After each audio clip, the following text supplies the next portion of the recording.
Shalom. Pada sore ini kita bertemu kembali dalam Realitas Channel episode yang ke-54 dengan judul 31 Perintah Iblis Lucifer untuk menghancurkan gereja-gereja di seluruh dunia. Ini kita harus waspada. Untuk itu Bapak Ibu sekalian, kita akan dengarkan apa yang menjadi perintah iblis atas gereja-gereja untuk menghancurkan gereja di seluruh dunia. Tapi sebelumnya kita berdoa dulu. Bapa Surgawi, pada sore ini kami siap memberitakan firman-Mu, menyampaikan firman-Mu kepada seluruh dunia. Karena perintah iblis untuk menghancurkan gereja di seluruh dunia.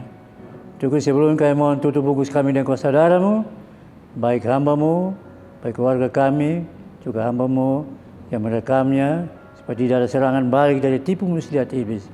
Terima kasih Bapa. Pada saat ini kami mohon lindungan Tuhan yang kami merekam Realitas Channel yang ke-54 ini sesuai dengan kehendak-Mu dan rencana Tuhan untuk kemuliaan nama Tuhan. Ampuni kami Bapa, dalam nama Yesus. Amin. Nah, Bapak Ibu sekalian yang dikasihi dalam Tuhan, perintah iblis itu Lucifer. Siapa itu Lucifer? Lucifer adalah iblis yang diciptakan Tuhan sebelum dunia dijadikan. Bahkan makhluk ciptakan yang pertama di surga, itu malaikat yang pertama yang diciptakan Allah di surga. Nah, malaikat yang pertama diciptakan di surga ini, Lucifer ini, diberikan kuasa di surga untuk memimpin paduan suara surgawi. Ketika dia memimpin paduan suara surgawi, seluruh isi surga memuji menyembah Allah. Nah, sehingga dia menjadi sombong. Nah, maka Tuhan lemparkan iblis itu Lucifer ke bumi. Dan setelah dilemparkan, dia tidak sendirian, tapi dia membawa sepertiga malaikat dari surga tercambak ke bumi. Dan sepertiga malaikat di surga ini menguasai penguasa angkasa di roh-roh udara ini, yaitu Efesus pasal 2, menguasai satu kerajaan angkasa. Dan mereka inilah antek-antek ini yang pergi ke seluruh dunia untuk menghancurkan umat seluruh dunia, termasuk gereja-gereja di seluruh dunia untuk menghancurkan. Nah, kita melihat pada saat ini, kita melihat bagaimana pekerjaan iblis.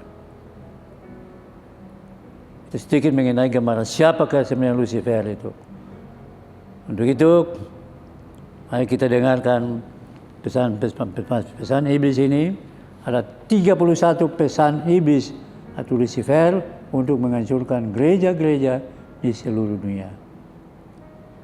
Nah, demikian Bapak Ibu sekalian, kita akan mendengarkan perintah ini. Ya. Shalom saudara-saudara, anak-anak Tuhan di seluruh dunia.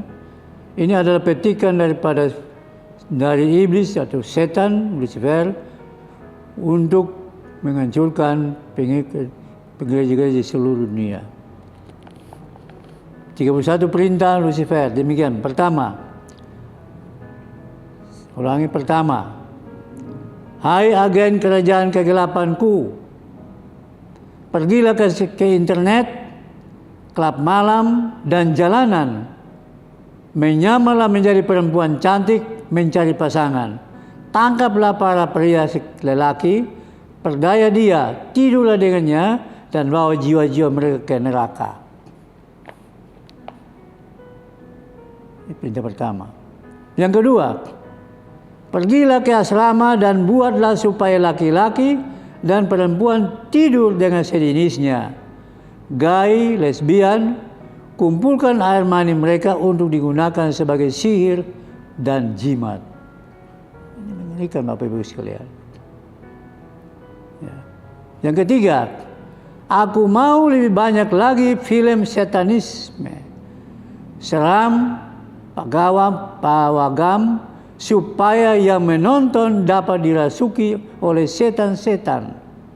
Biarlah rumah-rumah mereka sibuk dengan hiburan seperti rancangan hiburan TV dan musik duniawi. 4.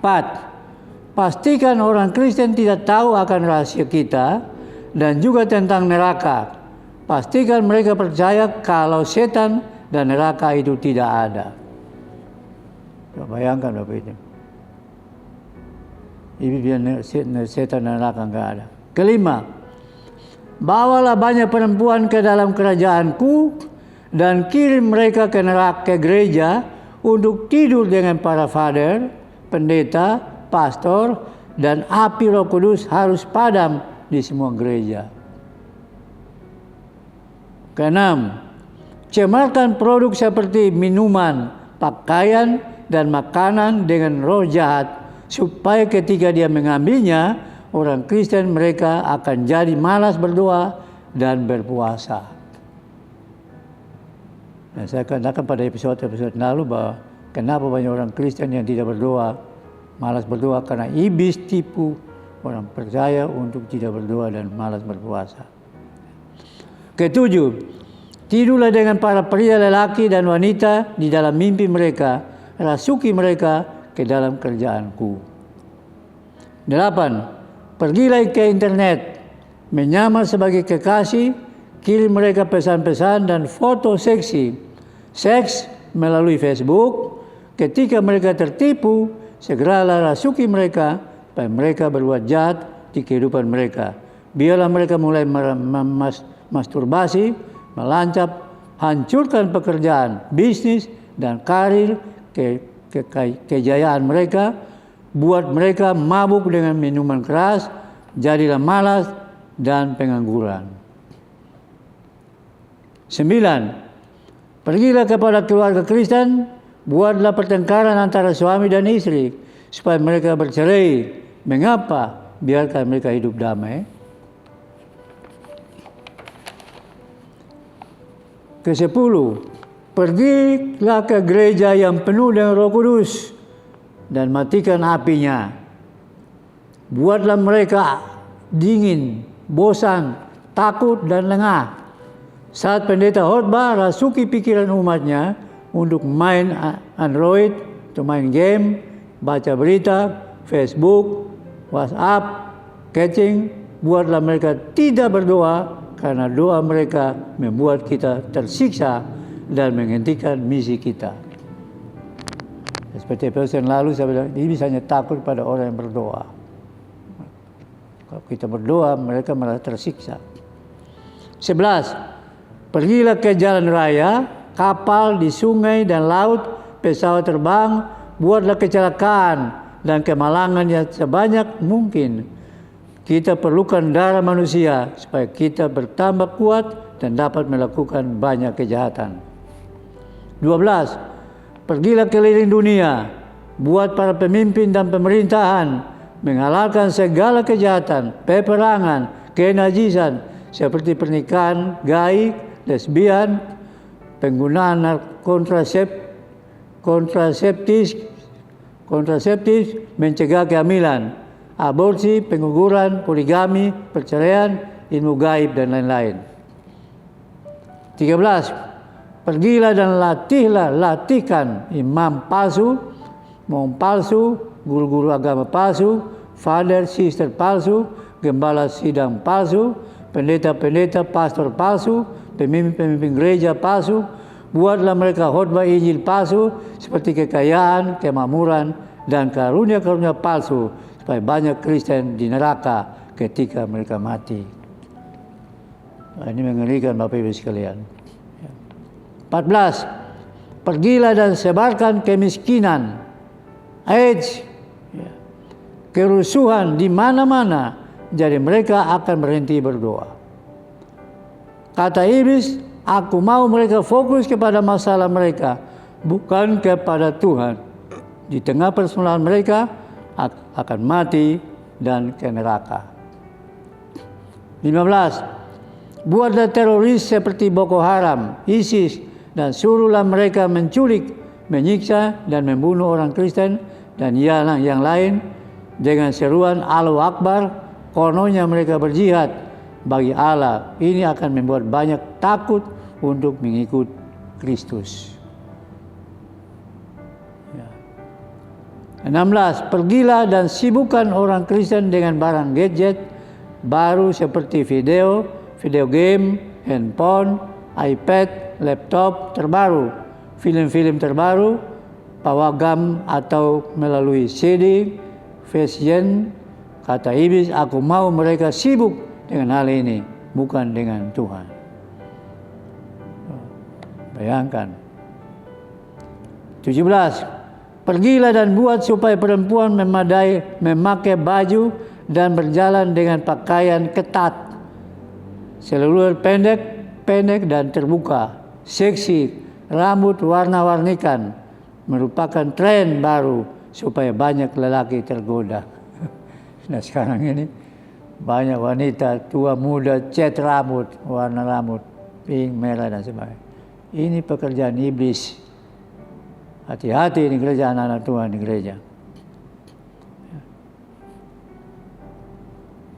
18. Buatlah banyak lelaki dan wanita sibuk dengan pekerjaan mereka, supaya mereka tidak ada waktu untuk berdoa. Berikan mereka uang, jadi mereka menjadi selera dan tidak mencari Tuhan. 19.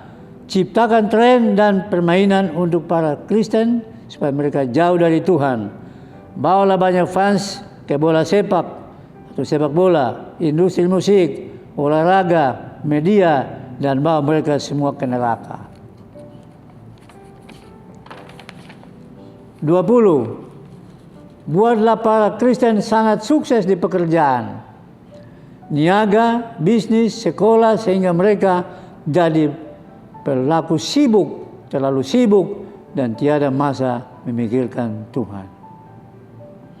21. Kita tahu hanya sedikit Kristen sejati di bumi dan mereka dilindungi api dari Tuhan. Buatlah mereka lengah. Jika kau sudah tahu kelemahan mereka, kau dapat menyerangnya. Misalnya rasuki istri gembala sidang, pastor, pendeta supaya sering bertengkar dengan suaminya. Jika dia marah, maka Tuhan akan menghapus namanya dari kitab kehidupan. Kita melihat kejadian di Jawa Timur sana, pendeta besar dan terjatuh dalam dosa karena pekerjaan iblis. 22. Para penginjil dan pengkhotbah yang berkhotbah tentang neraka dan surga dan dosa harus dibungkem, dibunuh cepat dengan berbagai cara. Buatlah supaya pemimpin gereja, teman, saudara, dan istri menganiaya mereka. Jadi iblis tidak mau kalau hamba Tuhan khotbah tentang surga dan neraka. Ini. Itu kita harus hati-hati. 23. Tuhan mengirim banyak hambanya ke neraka dalam visi dan pertemuan ilahi. Sekarang mereka tahu dan menyebarkan siksanya neraka ke seluruh dunia. Kata iblis, cepat-cepat hapus mereka yang menciptakan kesaksian seksanya neraka, dan buatlah supaya orang tidak percaya kesaksian mereka. Cepatlah bergerak, karena banyak orang bertobat. Dunia akan segera berakhir. Kau harus cepat dengan rencana ini. Buatlah supaya manusia percaya mereka masih ada banyak waktu untuk hidup. 24. Fokus dengan Kristen yang sejati, tetapi hati-hati karena mereka dilindungi api Roh Kudus. Mereka dapat melukaimu dan hancurkan kita karena Tuhan melindungi mereka. 25. Ganggulah anak-anak pemuda remaja untuk tidak menghadiri perkumpulan. Buatlah mereka sibuk dengan cara yang sudah saya ajarkan. 26. Adakanlah kegiatan pesta anak-anak muda, remaja pada hari Sabtu dan Minggu supaya mereka tidak ke gereja dan mendengarkan khotbah di gereja. Anak-anak muda penting sekali. Nah, ini bahaya bagi anak muda. Malam mingguan, Nah, ini kesempatan iblis untuk menghancurkan generasi muda. 7. Buatlah jemaat bertengkar dengan pemimpin mereka dan rasukilah pemimpin mereka untuk menjadi batu sandungan dan keraskan hati mereka untuk tidak saling mengampuni. Firman Tuhan katakan, jika kamu tidak mengampuni, maka aku juga tidak mengampuni. Tuhan juga tidak mengampuni. Jadi, iblis menghancurkan manusia untuk tidak saling mengampuni. 28. Rampaslah mereka yang belum menikah, saling kawin mengawinkan, dan adakanlah gerakan gairah hawa nafsu pada anak-anak muda remaja untuk meninggalkan Tuhan Yesus. Ini waspada anak-anak muda yang belum menikah. 29. Hamililah dan kawinilah kalian yang cantik dan ganteng dengan cara pengikut Tuhan Yesus dan bawalah mereka kepadaku. 30. Tawarkanlah yang kekayaan dan kenikmatan kepada mereka supaya mereka meninggalkan Tuhan Yesus. Kekayaan harta pengaruhnya besar. 31. Buatlah mereka saling membenci, saling curiga, sombong, dan mementingkan diri sendiri. Buatlah pemimpin dan umat Kristen saling bermusuhan. Nah, itu 31 perintah Lucifer, perintah iblis untuk menghancurkan gereja-gereja di seluruh dunia. Nah, ini catatan. Semua kekayaan, wibawa, kuasa, tipu daya, dan ketampanan, kecantikan, semuanya berikan kepada kalian. Pergunakanlah untuk kemuliaan kalian. Dan kelak kita merebut mereka. Mari kita bersatu untuk menghancurkan mereka. Saya mengutus kalian dalam kelompok-kelompok dan bekerja sama untuk hancurkan mereka dari dalam maupun dari luar. Ingat, saya selalu bersama kalian. Itu catatan khusus dari iblis Lucifer kepada antek-anteknya, roh-roh jahat di angkasa.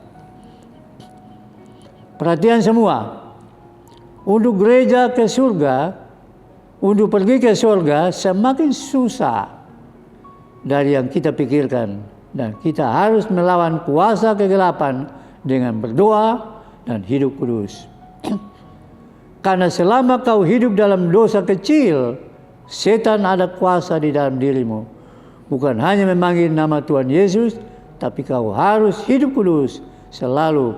Setan takut dengan kekudusan dan kebenaran, bukan hanya doa.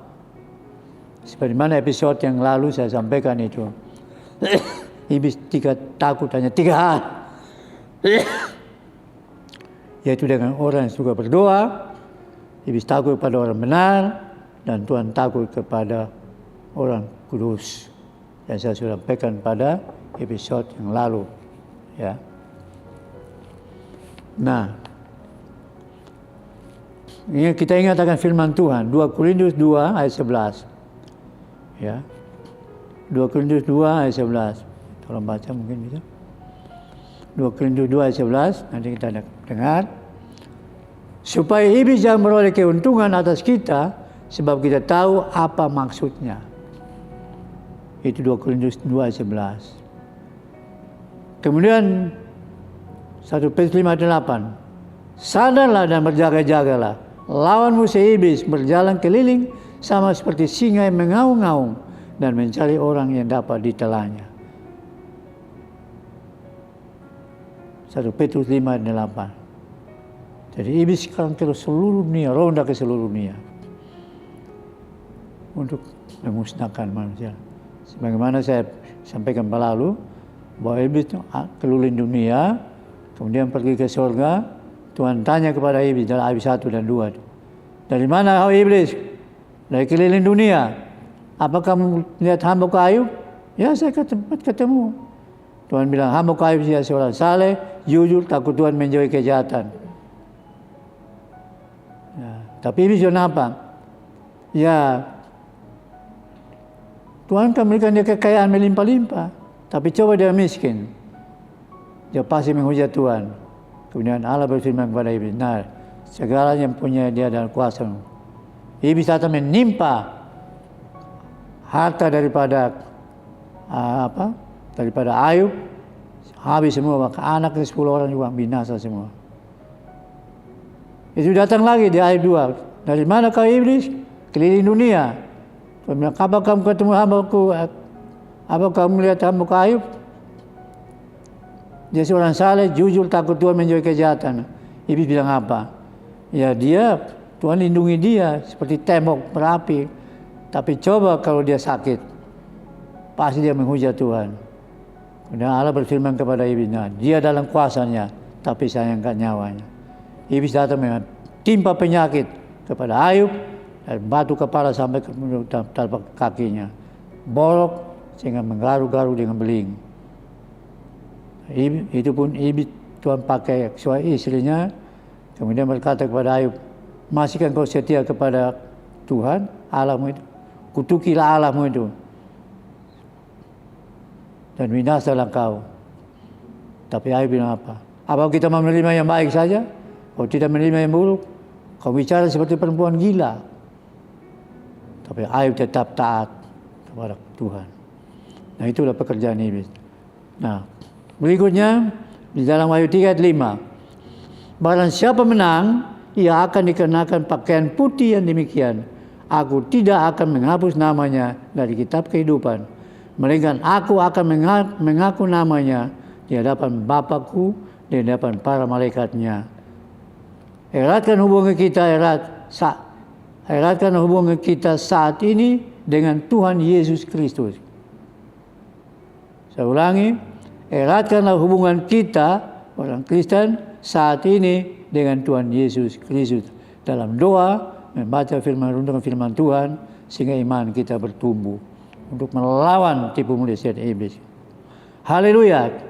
Semua orang percaya bertahan sampai akhir, hingga ke garis akhir. Demikian Bapak Ibu sekalian, pesan iblis kepada gereja-gereja untuk mengusir seluruh dunia, dan juga apa yang supaya kita mengantisipasi perintah iblis ini dengan berdoa, hidup benar dan kudus di hadapan Tuhan, supaya kita tidak ada celah untuk iblis masuk untuk menyerang kita. Untuk itu kita harus berjaga-jaga. Sebagaimana saya pesankan setiap realitas YouTube. Berjaga-jagalah kamu. Markus 13 ayat 35. Menjelang malam, tengah malam, larut malam, pagi-pagi buta. Kemudian Lukas 12 ayat 38. Kita berjaga-jaga tengah malam, pada dini hari, dan berbahagialah kita. Yang ketiga, berjaga-jaga tengah malam mempelai datang. Song-songlah dia. Nah, ini kita berjaga-jaga dalam doa, baca merenungkan firman Tuhan, sehingga iman kita bertumbuh. Dan yang terakhir, sebagaimana pesan pada episode yang lalu, bahwa kita harus berjaga-jaga menanti kedatangan Tuhan yang sudah sangat dekat, sudah di halaman pintu. Tapi ingat, pesan Tuhan pada hambanya tahun 2000, katakan, kamu berjaga-jaga menantikan kedatanganku, tapi kamu harus berjaga-jaga kapan engkau dipanggil. Dalam ayat 12 ayat 10, napas dalam tangan Tuhan. Untuk itu kita siap sedia berjaga-jaga setiap saat. Tuhan Yesus memberkati. Shalom.